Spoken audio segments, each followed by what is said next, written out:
pa 2 days nang medyo humina ang amihan. Sana magtuloy-tuloy na ito. Sana rin may makuha ng pamain dahil since October hindi na kami nakalaot. Yun yung huling laot namin.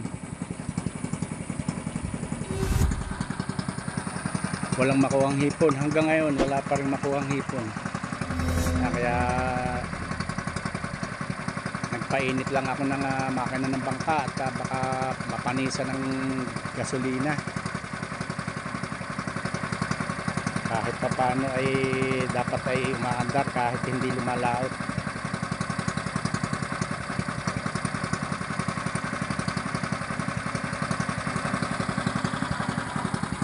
Sana magtuloy-tuloy ng gana rin panahon.